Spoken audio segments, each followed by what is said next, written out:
नमस्कार, मैं श्यामगिरी। आप देख रहे हैं टीएफडी इंडिया न्यूज 24। टीएफडी इंडिया न्यूज 24 में आप सभी दर्शकों का स्वागत है। मोदी की कुर्सी संकट में राहुल के साथ 17 किसान संगठन खड़े हो गए, लेकिन कहा जा रहा है कि नीतीश नायडू पलट देंगे बाजी। यह देखना बड़ी महत्वपूर्ण होगा कि क्या होता है, या तो वक्त बताएगा। लेकिन 17 किसान संगठनों के साथ राहुल गांधी की हुई बैठक, उन किसान संगठनों का नाम भी आप दर्शकों को बताऊंगा। यह भारतीय जनता पार्टी के लिए बहुत बड़ी संकट बन करके उभर रही है। मोदी की कुर्सी दांव पर लग रही है, क्योंकि यह किसान संगठन अगर सड़क पर उतरे तो मोदी का क्या हाल होगा, यह तो वक्त बताएगा। लेकिन सरकार को कृषि मंत्री और वाणिज्य मंत्री, कृषि मंत्री शिवराज सिंह चौहान और वाणिज्य मंत्री पीयूष गोयल को रात के 1:30 बजे वीडियो बना करके सोशल मीडिया पर डालना पड़ जाता है। इससे पता चलता है कि सरकार बेचैन कितनी है और सारी रात कैसे जाग करके राहुल गांधी के ट्वीट और बयान का इंतजार करती रहती है। इस बात से यह पता चलता है, इससे इनकार नहीं कर सकते। दूसरी तरफ जिन किसानों को दिल्ली आने से रोका जा रहा था, उन्हीं किसानों को राहुल गांधी ने पार्लियामेंट के अंदर अपने दफ्तर में बुलाकर बैठ करके मीटिंग की। कांग्रेस ने एक्स ट्विटर हैंडल पर लिखा, जो आप दर्शकों को मैं पढ़ के सुनाऊं। कांग्रेस ने लिखा, नेता विपक्ष श्री राहुल गांधी ने पार्लियामेंट हाउस में किसान संगठनों के प्रमुख और किसान नेताओं से मुलाकात की। नरेंद्र मोदी ने ट्रंप के आगे सरेंडर कर देश के किसानों का सौदा कर दिया है, उनके भविष्य को अंधेर में ढकेल दिया है। इस ट्रेड डील से अमेरिका के किसान अपना माल भारत में बेचकर मुनाफा कमाएंगे, जिससे भारत के किसानों के लिए मुसीबतें और बढ़ जाएंगे। अगर मोदी सरकार ने अपना ये देश विरोधी फैसला वापस नहीं लिया तो एक देशव्यापी आंदोलन किया जाएगा और किसानों के अधिकारों की रक्षा की जाएगी। इसमें मुख्य रूप से जो किसान संगठन थे वह बड़ी महत्वपूर्ण है, जो आप दर्शकों को जानना जरूरी है। मैं आप दर्शकों को वह बताना चाहूंगा कि कौन कौन से किसान संगठन इसमें थे। वह आप सुनिए पहले, तब हम लोग कार्यक्रम में आगे बढ़ेंगे। नंबर 1 पर अखिल भारतीय किसान कांग्रेस की तरफ से उसके मुखिया सुखपाल सिंह खैरा थे। दूसरा, ग्रामीण किसान मजदूर समिति जीकेएस राजस्थान, रणजीत सिंह संधू उसमें शामिल हुए बैठक में। नंबर 3 पर भारतीय किसान मजदूर यूनियन हरियाणा, एडवोकेट अशोक बलहारा उसमें शामिल हुए। नंबर 4 केएमएम केरल, पीटी जान शामिल हुए। नंबर 5 पर बीकेयू क्रांतिकारी बलदेव सिंह जीरा उसमें शामिल हुए। नंबर 6 पर progressive farmers front are Nand Kumar शामिल हुए। नंबर 7 पर बीकेयू शहीद भगत सिंह अमरजीत सिंह मोहरी शामिल हुए। ऑल इंडिया किसान कांग्रेस अखिलेश शुक्ला शामिल हुए। आम किसान यूनियन केदार सिरोही शामिल हुए। नंबर 10 पर किसान कांग्रेस पंजाब किरणजीत सिंह संधू शामिल हुए। यह 10 हुए और मैं बाकी के साथ आप दर्शक सुनिए। नंबर 11 पर राज्यसभा गुरप्रीत सिंह संघा शामिल हुए। नंबर 12 पर किसान मजदूर मोर्चा इंडिया गुरमीत सिंह मंगत शामिल हुए। नंबर 13 पर जम्मू कश्मीर जमींदारा फोरम हमीद मलिक शामिल हुए। नंबर 14 केएमएम तेजवीर सिंह शामिल हुए। नंबर 15 हरियाणा किसान संघर्ष समिति धर्मवीर गोयत शामिल हुए। नंबर 16 कृषक समाज ईश्वर सिंह नैन शामिल हुए। नंबर 17 दक्षिण हरियाणा किसान यूनियन सतवीर खटाना शामिल हुए। यानी कि 17 किसान यूनियन, 17 किसान संगठन राहुल गांधी के साथ बैठ करके मीटिंग करते हैं पार्लियामेंट के अंदर। इसके बाद जो राहुल गांधी ने अपना, कांग्रेस ने अपने एक्स हैंडल पर लिखा है, उसे भी फिर आप दर्शकों को मैं पढ़ के सुनाना चाहूंगा जो बड़ी महत्वपूर्ण है। इन 17 किसान संगठनों के साथ बैठक में किस तरह से कांग्रेस लिख रही है, अपने एक्स हैंडल पर लिख रही है, नेता विपक्ष श्री राहुल गांधी ने पार्लियामेंट हाउस में किसान संगठनों के प्रमुख और किसान नेताओं से मुलाकात की। सोचिए, जिन किसानों को दिल्ली आने से रोका जा रहा था, नरेंद्र मोदी सरकार रोक रही थी, कीले गाड़ रही थी सड़कों पर, बड़े बड़े आरसीसी के बैरिकेड लगाए जा रहे थे, दिल्ली नहीं ढुकने दिया जा रहा था, उन्हीं किसानों को राहुल गांधी ने पार्लियामेंट के अंदर बिठा करके सम्मान देते हुए बातचीत की। नरेंद्र आगे लिखता है, कांग्रेस की तरफ से लिखा जाता है, नरेंद्र मोदी ने ट्रंप के आगे सरेंडर कर दिया, देश के किसानों का सौदा कर दिया है, उनके भविष्य को अंधेरे में ढकेल दिया है। जिस तरह से फूड्स वहां से आएंगे, किसान के प्रोडक्ट आएंगे, जिस तरह से गेहूं अनाज आएंगे, जिस तरह से सोयाबीन ऑयल आएंगे, जिस तरह से फ्रूट आएंगे, उससे हमारे देश की जो बदहाली होगी और किसानों की त्रासदी जो होगी, वह आप सोच भी नहीं सकते, रूह कांप जाएगी। लेकिन फिर भी आमदा है यह सरकार। आगे कांग्रेस लिखती है कि इस ट्रेड डील से अमेरिका के किसान अपना माल भारत में बेचकर मुनाफा कमाएंगे, अमेरिकी किसान मुनाफा कमाएंगे, जिससे भारत के किसानों के लिए मुसीबतें और बढ़ जाएगी कि भारत के किसानों का माल नहीं बिकेगा और वह बिना टैक्स के माल बेचेंगे और औना पौना रेट में हमारे ही किसानों का माल खरीद करके अपने माल में शामिल करके बेचेंगे, जिससे हमारे किसानों को नुकसान होगा और वह खेती करना कम कर देंगे।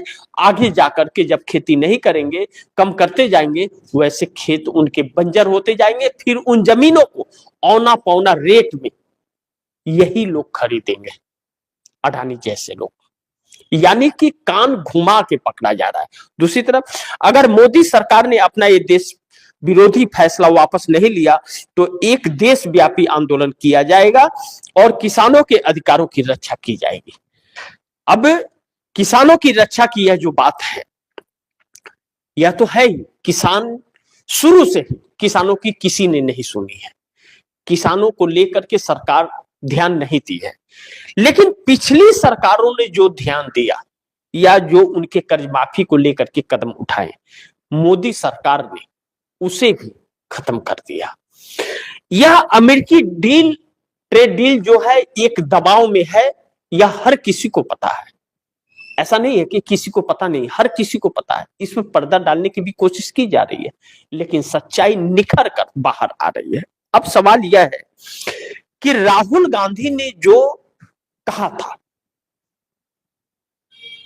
किसानों के साथ जो धोखा हुआ है और जिस तरह से अमेरिका अपना सामान यहां भेजेगा, तो ऐसी क्या नौबत आ गई, सरकार इतनी हिल गई कि कृषि मंत्री और वाणिज्य मंत्री को रात के 1:30 बजे और 2 बजे वीडियो बना करके सोशल मीडिया पर डालना पड़ता है और राहुल को बुरा भला करना पड़ता है। राहुल ने सच्चाई जिस तरह से इस देश के सामने रखी है, इस देश की सरकार हिल गई है, इस बात से इनकार नहीं कर सकते। अब दूसरा पहलू कि इस सरकार ने जो ट्रेड डील यह की है, यह दबाव में किया गया है। यह नहीं कि इस सरकार ने जानबूझ करके कर लिया, बिल्कुल नहीं, दबाव में किया गया है। किसी भी कोई भी सरकार इतनी अज्ञानी तो नहीं होगी कि जिसे पता ही ना हो, इतना भी पता ना हो, लेकिन अज्ञानता है सरकार में, नासमझ लोग बैठे हैं इस सरकार के अंदर, इस बात से हम इनकार नहीं कर सकते, क्योंकि इनकी समझ लूट खसोट की है, देश को आगे बढ़ाने की नहीं है। लेकिन इतना भी अज्ञानी नहीं है कि इन्हें यह नहीं पता कि वहां का सामान आएगा तो हमारे देश में आंदोलन होंगे जो झेल नहीं पाएंगे। उसके बावजूद अगर किया गया है तो मुख्य कारण वही है कि महामानव जो है हमारे देश के ना, उनके चरित्र का सबूत ट्रंप के हाथ में है और इसीलिए नरेंद्र बार बार सरेंडर कर रहा है। अब इन बातों को लेकर के जिस तरह से देश के अंदर तूफान मचा है, चाहे शिक्षक हो, चाहे किसान हो, चाहे वह व्यापारी हो, यह हर कोई सड़क पर क्यों उतर रहा है? क्योंकि वह अपने अस्तित्व की लड़ाई, आने वाली पीढ़ियों को यह गुलाम बना रहे। हमें तो गुलाम बना ही रहे। इसके हमारे आने के बाद, हमारे जाने के बाद जो पीढ़ियां इस देश के भविष्य हैं, उन्हें भी यह गुलाम बना रहे अपने चंद स्वार्थों को लेकर। यानी कि मोदी जो कुर्सी पर बैठे हैं, वही चेहरा इस देश के लिए बहुत घातक साबित हो रहा है। उसी चेहरे की वजह से ब्लैकमेलिंग सारी चल रही है। वही सारे जर का प्रसाद व्यक्ति है। अब बोलिए, अंधभक्त कहेंगे हर हर मोदी, घर घर मोदी कहेंगे? कहेंगे या कहेंगे कि लूट गए, मोदी ने लूट लियो? मोदी की विदाई अब निश्चित मानी जा रही है। अब दूसरा पहलू इसका, जो मैंने यह कहा आप दर्शकों को कि मोदी की कुर्सी संकट में, राहुल के साथ 17 किसान संगठन, 17 किसान संगठनों के नाम आप दर्शकों को मैंने बताए। नीतीश नायडू पलट देंगे बाजी, एक यह बड़ी महत्वपूर्ण बिंदु है, क्योंकि अब इसे बड़ी ध्यान से समझने की जरूरत है कि जिस नीतीश नायडू की बात हो रही है, यह नीतीश नायडू ही है क्या? इन्हें यह नासमझ है?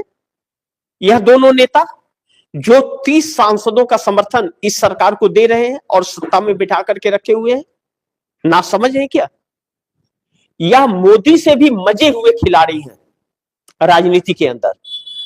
भले यह क्षेत्रीय नेता हो सकते हैं, तो क्षेत्रीय नेता तो नरेंद्र मोदी भी थे। क्षेत्रीय नेताओं में उतनी समझ नहीं होती जितना केंद्र की राजनीति करने वाले को। केंद्र की राजनीति करने वाला वह देश विदेश की नीति पर भी काम करता है, कूटनीति पर भी काम करता है, अर्थव्यवस्था पर, हर चीज पर काम करता है। क्षेत्रीय पार्टियां अपने क्षेत्र को लेकर के प्रभावित होती हैं और रहती हैं, और क्षेत्र के बारे में ही सोचना उनका काम रहता है। लेकिन केंद्र के जो नेता होते हैं, केंद्र के नेता पूरे देश की सोचते हैं। हर राज्य के, जहां उनकी पार्टी के सरकार है और जहां सरकार नहीं है, हर क्षेत्रों के लिए उनका सोचना काम होता है। और विदेश नीति और कूटनीति जो होती है, उन सब के बारे में भी उनको ज्ञान होना चाहिए। लेकिन नरेंद्र मोदी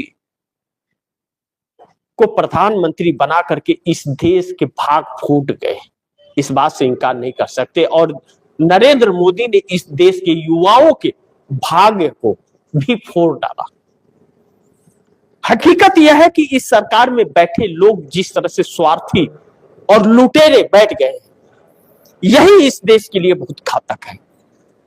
अब एडवोकेट सुब्रमण्यम स्वामी भी इस सरकार के खिलाफ, जो भारतीय जनता पार्टी के ही है, किसी और दल के नहीं है। और हम सुब्रमण्यम स्वामी की बात छोड़ देते हैं, उनके बात तो में कोई दम नहीं मानते, क्योंकि वह कभी कुछ कहते हैं। वह कहते हैं कि भाजपा का ही सत्ता रहना चाहिए, किसी और का नहीं आना चाहिए। अगर देश को विकास करना है, खाक विकास करना है, या आरएसएस के एजेंडे को चलाना है। आरएसएस के नापाक इरादों ने ही इस देश का भंटाधार कर दिया है। उसी की पैदाइश और जड़ है भारतीय जनता पार्टी। इस बात से हम इनकार थोड़ी कर सकते। उसका मकसद देश को गुलाम बनाना है। वह अपने घर धनों से भर रहा है, दौलत से भर रहा है, लूट रहा है देश को, और भाजपा भी लूट रही है। तभी तो जिस भाजपा के पास चुनाव लड़ने के पैसे नहीं थे, अचानक विश्व की सबसे अमीर पार्टी कैसे बन गई? 7 सालों के अंदर भारतीय जनता पार्टी ने इलेक्ट्रोल बॉन्ड के मदद से इस देश के हर राज्य के हर जिले में, सोचिए, तकरीबन 29 से 30 राज्य हैं, और एक राज्य में कितने जिले हैं? हर जिलों में भारतीय जनता पार्टी का 5 सितारा 3 सितारा दफ्तर बन गया। जो आरएसएस वाले साइकिल से और पैदल चलते थे, सत्तू खाया करते थे, बांध के लेके चलते थे, खिचड़ी बना खाते थे, वह 5 स्टार होटल में रुकते हैं और बीएमडब्ल्यू और सफारी से और फॉर्च्यूनर से वह चलते हैं। कहां से आए पैसे? बपोती है क्या? नहीं, इस देश का लूटा हुआ पैसा है। यह जांच का विषय है। वह आरएसएस जो रजिस्टर्ड नहीं है, जिसका एक पैन कार्ड नहीं है, बैंक खाता नहीं है, तो पैसे हैं कहां और कहां से आ रहे हैं पैसे? यह सब एक साजिश है। इस देश के साथ गुमराह किया जा रहा था देशभक्ति और हिंदुत्व में। हिंदुत्व और देशभक्ति का जो चोला पहन करके यह आरएसएस और भाजपा चलती थी, सब भंडाफोड़ हो गया। अमेरिका जिस तरह से इनके काले चिट्ठों का सबूत रख करके इनको ब्लैकमेल कर रहा है, यह मोदी की बपौती नहीं है यह देश, और ना आरएसएस के, ना इन नेताओं के, चाहे किसी भी दल के हो। यह देश है तो यह है, ये इस देश के मालिक नहीं है, इस देश के मालिक 144 करोड़ लोग हैं। यह नौकर है इस देश के, और नौकर राजा बनने की ख्वाहिश देख रहा है, भगवान बनना चाहता है, जबकि उसके चरित्र नहीं है कि इस देश की उस ऐसी कुर्सी पर वह बैठ सके। लेकिन इस देश का संविधान और लोकतंत्र इस देश के हर नागरिक को इजाजत देता है कि वह अपनी आवाज उठा सकता है, संवैधानिक तौर पर चुनाव लड़ सकता है, और वह सत्ता के नजदीक पहुंच सकता है। उसी का नाजायज फायदा, और यह उसी संविधान और लोकतंत्र पर कब्जा कर लिए है, जिसकी वजह से आज पूरा देश बर्बाद हो रहा है। अमेरिका जैसे देश के साथ हमारे सौदेबाजी हो रहा है, वह हमारे देश को चला रहा है और निगरानी कर रहा है हमारे देश पर, ऐसे कायरों की वजह से, जो अपने स्वार्थ के लिए पूरे देश को कुर्बान कर रहे हैं। मुझे याद है वह दिन जब मनमोहन सिंह का सरकार था और मनमोहन सिंह ने न्यूक्लियर डील पर साइन करना था, और लेफ्ट के समर्थन से मनमोहन सिंह की सरकार थी, उसने कहा कि हम समर्थन वापस ले लेंगे। और मनमोहन सिंह कह रहे थे कि देश हित में बिजली हर जगह पहुंचाना है तो हमें यह साइन करना पड़ेगा, सरकार जाती है तो जाए, हम साइन करेंगे। की थी उस वक्त मुलायम सिंह यादव ने समर्थन देकर, अमर थे, समर्थन दे करके 16 वोटों से सरकार बची पार्लियामेंट के अंदर। लेकिन बिजली पहुंचाने में सफल हुए मनमोहन सिंह, देश हित में फैसला था, सरकार जाएगी तो जाए, हम करेंगे। लेकिन यहां अपनी सरकार बचाने के लिए अमेरिका के हाथों सौदेबाजी किया जा रहा है। सौभाग्य है इस देश का कि यह किसान संगठन को सम्मान राहुल गांधी ने दिया, वाकई काबिले तारीफ है, इससे इनकार नहीं किया जा सकता। इस देश का लीडर ऑफ अपोजिशन अगर इस देश के साथ है तो यह सौभाग्य है। लेकिन जिस प्रधानमंत्री को जो काम करना चाहिए था, जिन किसानों को बुलाकर बैठक करना चाहिए था, उसे दिल्ली में नहीं ढुकने दिया गया, और लीडर अपोजिशन उन्हें सम्मान के साथ पार्लियामेंट के अंदर बिठा करके बात करता है। यानी प्रधानमंत्री वाला काम तो राहुल गांधी कर रहे हैं, और प्रधानमंत्री इस देश को बेच रहा है। मैंने कई कार्यक्रमों में आप दर्शकों को कहा कि 90,000 सरकारी स्कूल को बंद कर दिया गया। क्या उससे गरीबी में जीने वाले लोग उसमें अपने बच्चों को नहीं पढ़ा सकते थे? लेकिन नहीं, सरकार 90,000 सरकारी स्कूलों को बंद करके दारू के ठेके उसके डबल खोल रही है, क्योंकि दारू के ठेके से पैसे आएंगे और सरकारी स्कूल में पैसे जाएंगे। 90,000 से कितने लोगों का भविष्य दांव पर लगा और कितने शिक्षकों की नौकरी गई, इस बात का अंदाज आप लगा सकते हैं। जो सरकारी दफ्तरों से रिटायर्ड हो रहे हैं, उनके पेंशन का आता पता नहीं, उनके पीएफ का आता पता नहीं, और उनके जगह पर वैकेंसियां जो खाली हो रही हैं वो भरी नहीं जा रही। 30 लाख सरकारी पदे, 30 लाख से अधिक केंद्र सरकार के नेतृत्व में आज तक खाली है। मोदी सरकार ने भरा क्यों नहीं? क्योंकि उसमें कोटा देना पड़ेगा, चाहे अल्पसंख्यक हो, SC ST हो, दलित हो, अति पिछड़ा हो, चाहे ठाकुर हो, ब्राह्मण हो, तो इन्हें इनके लोग चाहिए, आरएसएस के लोग चाहिए और इन अफसरों के लोग चाहिए। ऐसे में जो परिस्थितियां इस वक्त देश की बनी, अब नीतीश नायडू के ऊपर भी शिकंजा कसने की एक बड़ी तैयारी। यह किसान संगठन शिकंजा आंध्रा में भी कसेंगे, और चंद्रबाबू नायडू की सरकार जो आई है और जो 19 में सरकार चली गई थी, दोनों को कंपेयर अगर किया जाए तो 19 में जगन मोहन रेड्डी को मुस्लिम समुदाय और किसान ने सबसे भारी मात्रा में वोट दिया था, जो चंद्रबाबू नायडू से वोट छटक गया था। और 24 में यही वर्ग चंद्रबाबू नायडू के साथ आया तो सरकार है। यही वजह रहा कि मुस्लिम वर्ग के लिए अपने मैनिफेस्टो के अंदर चंद्रबाबू नायडू ने 4-5 चीजें बड़ी अहम लिखी। हालांकि उसे पूरा भी उन्होंने वह कर रहे हैं आंध्रा के अंदर, यह नहीं कि वह वादा खिलाफी करती है, बिल्कुल नहीं। पहला, मदरसे को 5,000 रुपया महीने का मेंटेनेंस चार्ज, मस्जिद के अंदर नमाज अदा कराने वाले मौलवी को 10,000 रुपया महीना, हज करने वाले यात्रियों को 1 लाख रुपया की आर्थिक मदद और 4% का आरक्षण। वादे से वादा खिलाफी नहीं उन्होंने किया है, लेकिन अगर उनका अस्तित्व ही इस ट्रेड डील से खत्म हो जाएगा, जिसमें वहां के संगठन भी शामिल हुए, राहुल गांधी के 17 संगठनों के साथ जो बैठक हुई, जिसका नाम आप दर्शकों को मैंने बताया, तो वह उनके ऊपर शिकंजा करेंगे कि हमारी जमीनें नहीं रहेंगी, हमारी फसल न कोई खरीदेगा, तो हम आपको आरती उतारेंगे। यह डील नहीं चाहिए। और चंद्रबाबू नायडू फंसे हुए हैं क्योंकि अमेरिकी टैरिफ के बाद में 25,000 करोड़ रुपए का मात्र सी फूड्स मछुआरे, जो समुद्री किसान कहे जाते हैं, उनके वजह से उन्हें नुकसान हो रहा है। किस रेवेन्यू का, सरकार को, जिसको 25,000 करोड़ सब्सिडी के रूप में मोदी सरकार से उन्होंने डिमांड किया था कि आप यह भरपाई हमारा करोगे, वह तो छोड़िए, जो वादा किया था वह भी पूरा नहीं किया मोदी सरकार ने तो।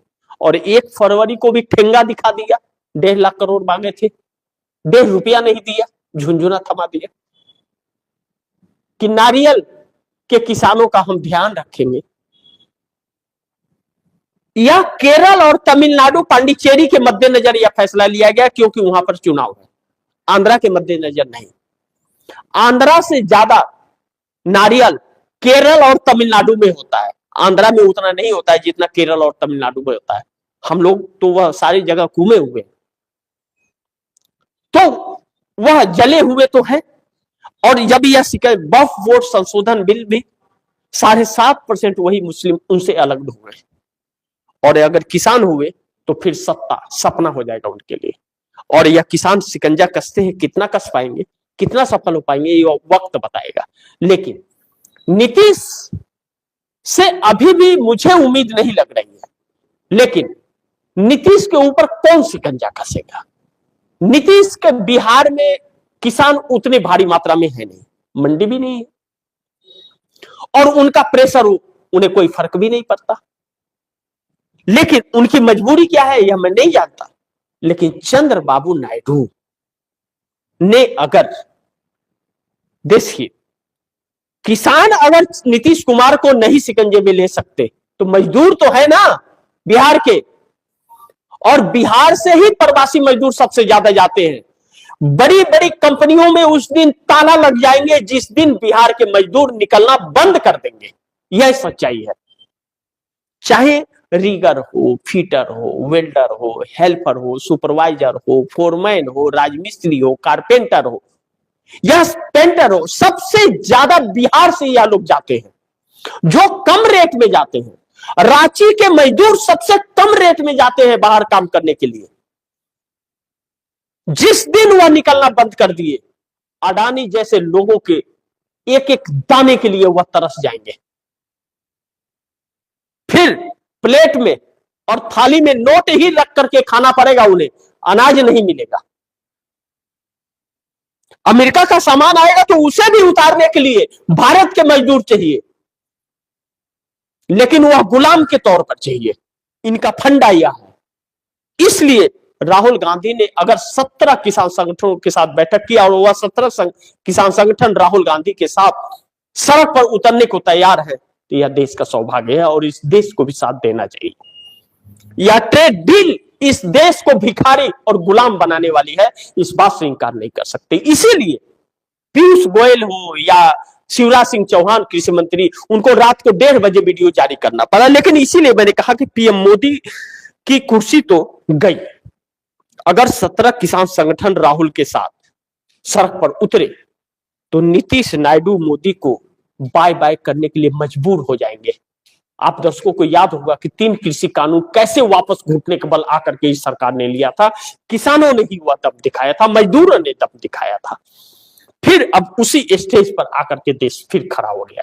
देखना यह महत्वपूर्ण होगा कि अब कितनी मजबूती और ताकत से यह देश खड़ा होता है। यह हर एक घर, हर एक वर्ग की लड़ाई होगी। इसमें जात और मजहब नहीं होगा, इसमें अपने देश के अस्तित्व को बचाने की लड़ाई होगी। एक ऐसी सत्ता से जो हमारे ही हाथों से चुनी गई है सत्ता है, जो इस देश के 144 करोड़ लोगों के साथ धोखा कर रही है। अपने चरित्र, गंदे चरित्र को छिपाने के लिए यह सौदेबाजी कर रही है अमेरिका के साथ। लेकिन अभी भी क्षेत्रीय दलों का देख लीजिए आप दर्शक, पहचानिए, अब नहीं तो फिर कभी नहीं। देखते हैं आगे क्या होता है। जो भी होगा खबरें आप दर्शकों तक लाते रहूंगा, लेकिन गुजारिश करूंगा कि इस खबर को ज्यादा से ज्यादा शेयर कीजिए आप दर्शक, और अपने दोस्तों को भी कहिए आगे शेयर करें। और एक बात आप दर्शकों को कहना चाहूंगा कि इस वक्त रीच रोक दिया गया है। हो सकता है नोटिफिकेशन आप लोगों के पास न जाता हो, तो इसी के साथ आप दर्शकों से इजाजत चाहूंगा और गुजारिश करूंगा कि इस खबर को ज्यादा से ज्यादा शेयर करें, अपने दोस्तों को भी कहें कि आगे शेयर करें। और आपने अगर टीएफडी इंडिया न्यूज 24 को सब्सक्राइब नहीं किया, सब्सक्राइब कर लीजिए। अपने दोस्तों को भी कहिएगा टीएफडी इंडिया न्यूज 24 को सब्सक्राइब करें। मिलते हैं अगली खबर के साथ, तब तक के लिए नमस्कार।